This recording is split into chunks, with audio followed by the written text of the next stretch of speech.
c'est Doc Heroic et aujourd'hui premier épisode d'une nouvelle série et si on parlait du run de Capullo et de Snyder.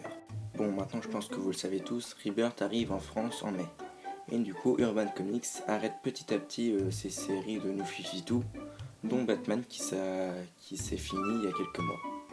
Ou du moins pour les hardcovers car en librairie c'est pas encore fini. Et c'est pour cette occasion que j'ai décidé de donner mon avis sur ce run de Capullo et de Snyder. Bon, déjà on va commencer par les dessins, parce que ça va être le plus rapide à faire.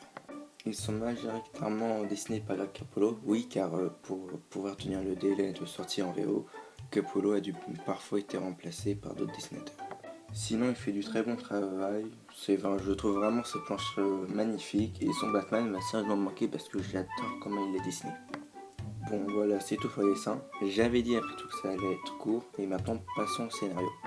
Le scénario est écrit par Scott Snyder, et déjà gros respect à lui, car déjà il a écrit le numéro 0 à 51 de Batman, mais en plus il a écrit Les Annuals et Batman Eternal. Ces histoires sont remplies de bonnes idées, comme par exemple La Cour des Hiboux, et ces histoires sont plutôt cool. Mais malheureusement je trouve toujours les fins d'arc tombées à plat. Franchement ça me laisse toujours sur la fin et c'est rageant. Et puis bon, en plus de ça, Batman prend vraiment très cher. Oui, car au cas où vous l'avez oublié, Batman c'est juste un humain avec des gadgets. Oui, parfois une armure, mais à quelques moments il se fait charcuter sans armure. Je prends un exemple au début d'Endgame, il se prend des coups de poing de quasiment tous les super-héros et il en sort quand même bien vivant. Et comme par exemple les supplices de la cour des hiboux qui lui font passer, il devrait pas survivre. Mais bon, comme apparemment pour Scott Snyder, Batman égale à Superman.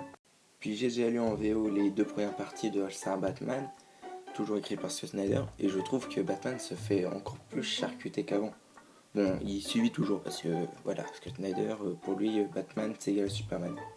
Outre les défauts, Gotham City je trouve ultra bien mis en avant pendant tout ce run, et on voit que Snyder aime cette ville.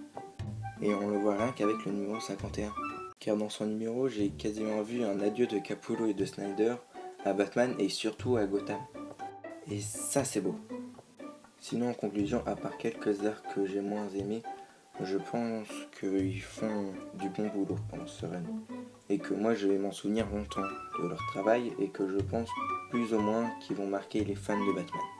Enfin bref, lisez les 9 tomes de Batman et moi je vous dis dans un mois, oui on va pas se mentir dans un mois, pour une prochaine vidéo.